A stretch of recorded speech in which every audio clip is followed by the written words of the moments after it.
Hi, my name is James Gibb. I'm a human population biologist and biocultural medical anthropologist and current PhD student in the Department of Anthropology at Northwestern University. And today I'll be discussing how to integrate sexual orientation, gender identity, and gender expression-based measures into anthropological research. The inclusion of sexual orientation, gender identity, and gender expression, aka SOGI-based measures, have increasingly become an essential aspect of comprehensive and inclusive data collection in anthropological research. These constructs play a pivotal role in individuals' lives, influencing everything from personal behavior and identity formation to social relationships, societal roles, and health outcomes. Moreover, SOGI-based measures are critical for understanding the needs of sexual and gender diverse people. Research and health surveillance systems that fail to include SOGI-based measures threaten to erase sexual and gender diverse people, obscure the health issues within the population, and inhibit vital allocation of resources to these populations. Moreover, understanding the nuances of SOGI within diverse cultural contexts help reveal the complex interplay of biocultural factors shaping people's lived experiences and day-to-day life. It allows us to challenge often Western-centric binary perspectives of gender and sexuality, recognizing and respecting the diversity of human experiences across cultures. Furthermore, this understanding is crucial to inform policy interventions and practices that promote health equity and social justice, recognizing the unique experiences and challenges faced by individuals of diverse sexual orientations and gender identities. Nevertheless, the process of collecting and interpreting data on SOGI in anthropological research is complex and fraught with potential pitfalls. It requires careful consideration of ethical implications, cultural sensitivity, and methodological rigor to ensure data validity and reliability while respecting the dignity and rights of research participants. Moreover, personally, I think we as anthropologists need to collaboratively think about and develop tools that enable the collection of SOGI-based data in diverse local contexts.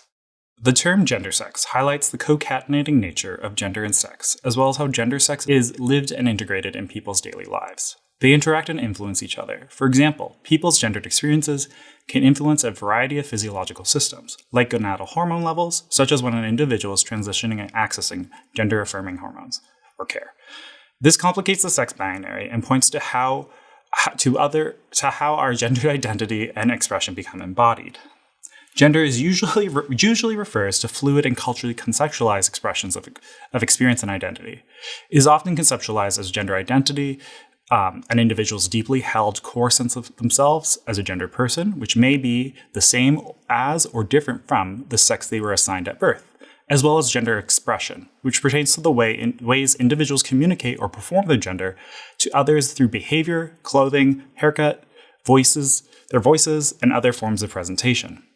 Gender identity and gender expression may not always be in accordance and can be impacted by social, cultural, and political economic contexts surrounding individuals in their day-to-day life. Sex, on the other hand, is often conceptualized as the biological characteristics of an individual, such as the reproductive organs, hormones, and genes. Sex is often assumed to be more static, foundational, and immutable, but that's not necessarily true. Currently thought of being composed of different layers of sex, such as chromosomal sex, anatomical sex, or physiological sex. These terms may not always be appropriate for your research context, so it is critical to consider the cultural context where you will be doing your research. Current best practices for assessing participants' assigned sex at birth and gender identity involve using a 2-step or 3-step survey question. First, you ask participants what their assigned sex at birth is on their birth certificate. For example, you ask male, female, intersex, or another nominal category. Following this, you ask which identity categories best describe their current gender identity. And then you might ask what their current gender is that they live in their day-to-day life. I would make sure to include an option for participants to supply their own identity label to ensure that they are able to advocate what their identity is, especially if it might be a culturally specific identity that is important to them as well as the cultural context. Sexual orientation, on the other hand, is the inherent or immutable enduring emotional, romantic, or sexual attraction to other people. Conceptually, it is composed of about 3 parts. 1, sexual identity, which refers to someone's sense of self as a sexual person, such as identifying as a lesbian, gay, bisexual, pansexual, heteroflexible, or straight. 2, sexual attraction, which refers to who an individual is attracted to, especially as it relates to gender sex. This can be particularly important for when you're doing research with young people who may not be sexually active and therefore not acting on their sexual attractions. And 3, sexual behavior, which refers to how someone behaves or acts as a sexual person regarding their sexual attractions. It involves who an individual engages in sexual activities with, i.e. someone of the same sex, gender sex, different gender sex, all gender sexes, or no gender sexes. An individual's sexual behavior may not always be in accordance with their sexual identity or sexual attraction. This is often assessed by asking participants a series of questions regarding past and recent sexual behavior. When collecting SOGI data, it can become important to include questions that ask people about multiple dimensions of their sexual orientation. This can be beneficial to identify people whose identities and behaviors do not align, but do need more support in accessing resources or having public health interventions tailored to meet their needs, or that they are in a particularly stigmatizing social context. Here's an example of a question asking participants about their sexual identity. Often we list nominal categories alphabetically so that we are communicating to participants that there is no inherent value of one sexual identity over another. Also, it is always a good option that allows participants to self-supply their preferred identities if it is not represented on the list. Conceptualizing SOGI categorization as nominal categories with each separate group having a rich historical, cultural, and political context. Questions should allow, acknowledge, and normalize fluidity and complexity of people's identities.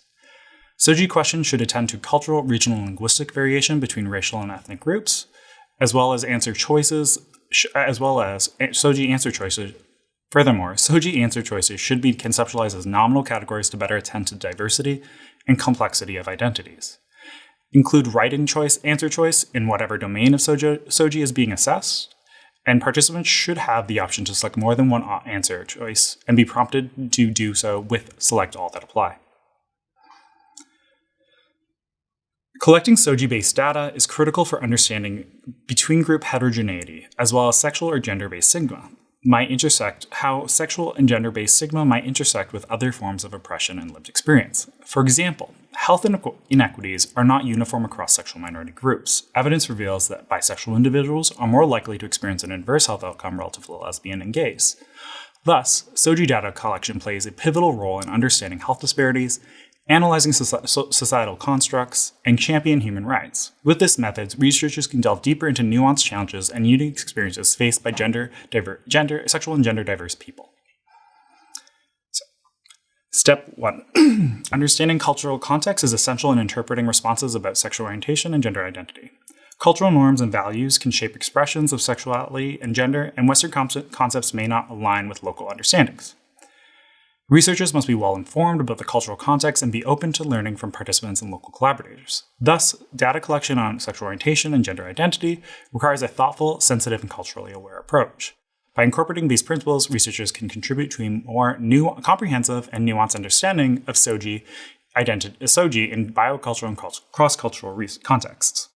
Respecting the identities of participants is of paramount importance in research on SOGI, in SOGI-based research. This respect is reflected in the use of correct names and pronouns, which can affirm individual identities and demonstrate cultural competence and sensitivity. Misgendering or using incorrect names can cause psychological distress and contribute to hostile or unwelcoming research environments. Researchers must seek clarity on preferred names and pronouns and use them consistently and throughout the research process. Informed consent is a fundamental ethical principle in research, ensuring that participants are fully aware of the purpose, procedures, and potential benefits and risks of research. In the context of SOGI-based data collection, it is vital to provide comprehensive information about the nature of the research and the potential implications for participants. Thus, this transparency is crucial given that individuals of diverse sexual orientation and gender identities may face stigmatization or discrimination, and may have specific concerns about the use and dissemination of their data. Maintaining confidentiality is especially crucial when researching sexual orientation and gender identity, particularly in cultures where non-normative identities may be stigmatized or illegal. The disclosure of participants' identities could have severe personal, social, and legal implications, and researchers must implement rigorous measures to protect participants' identities and the confidentiality of their data. This should involve anonymizing data, securely storing data, and carefully considering how findings are reported to avoid unintentional identification. Step 3. Designing culturally informed SOGI instruments. Survey design is a common method of collecting data on sexual orientation and gender identity. it is crucial to design surveys in ways that they can capture the complexity and diversity of these constructs. For sexual orientation, it may be beneficial to separate questions about identity, behavior, and attraction to acknowledge the potential incongruity among these dimensions. For gender identity, including options that are beyond the binary of male and female and allowing for self-specification can ensure inclusivity. Interviews provide an important opportunity to delve deeper into the lived experiences of individuals of diverse sexual orientations and gender identities. Interviewers should be trained to use appropriate terminologies, respect participants' pronouns, and avoid making assumptions based on appearance or other characteristics. Sensitivity and empathy are key, particularly when discussing potentially sensitive topics related to sexuality and gender. Participant observation can provide valuable insights into the social and cultural context of sexual orientation and gender identity.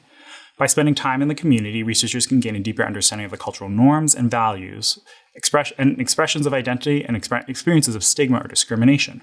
However, researchers must be mindful of their role as observers and strive to minimize disruption or influence on the natural behaviors of the community. Step 4, culturally informed analysis of SOGI data. So, quantitative analysis involves the use of statistical techniques to analyze numerical data in research or on sexual orientation and gender identity. These techniques can be used to identify patterns, test hypotheses, and examine relationships among variables. Options include chi-square tests or Fisher-exact tests to be used to compare categorical data, such as the prevalence of certain identities in different populations. Regression analysis can be used to examine the impact of sexual orientation and gender identity on various outcomes, controlling for other variables. Factor analysis or cluster analysis might be used to explore the underlying structure of complex constructs like sexual orientation or gender identity. Given the diversity and fluidity of SOGI, some individuals' experience may not fit neatly into predefined categories. Researchers should be mindful of this limitation and consider using flexible and inclusive categories or continuous measures where possible. Quantitative analysis involves the analysis of non-numerical data, such as interviews, transcripts, or observational notes, to gain a deeper understanding of individuals' experiences, perceptions, and the context they live in.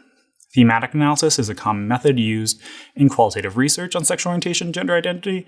Involves identifying, analyzing, and reporting patterns or themes within the data. This allows for a rich and detailed exploration of the complexity and diversity of SOGI. Narrative analysis is another method that can be particularly useful in understanding individuals' experiences over time and the meanings they attribute to these experiences, highlighting the fluidity and context dependency of SOGI, challenging static or oversimplified understandings. Throughout this process, it is essential to engage in a collaborative approach where researchers actively engage with community stakeholders, which will enhance the accuracy and richness of the data collected, as well as ensuring that the findings are both representative of and beneficial to the community in question. Both quantitative and qualitative analysis can provide valuable insights into SOGI in anthropological research. By combining these approaches, researchers can gain a more comprehensive understanding of these complex constructs. Challenges and potential solutions. Cultural sensitivity. Researchers must educate themselves on the diverse cultural expressions and understandings of sexual orientation and gender identity worldwide. Cultural humility and reflexivity can help in creating respectful and open dialogues about sexual orientation and gender identity within various cultures. Bias and misrepresentation. Adopting reflexivity, understanding personal bias, and continuously questioning the influence of these bias on the research process can help in minimizing bias and misinterpretation. Training in cultural competency can also be beneficial. Stigmatization and discrimination. Researchers should ensure confidentiality and anonymity of participants. Also, adopting a participatory research approach can help in reducing stigma and ensure that the research is beneficial for the community. Ethical issues in research with vulnerable populations. Researchers must also ensure informed consent, respect for participant autonomy, and focus on well-being of the participants throughout the research project. Tips and tricks. I think one of the most important tips is don't let perfect be the enemy of the good, just quoting Voltaire. At the end of the day, our methods can never be perfect, but we do need our measures and methods that are going to be good enough to get the job done. Often we use identity-based variables as proxies for things that we can measure like discrimination and stigma, so make sure to measure those items too.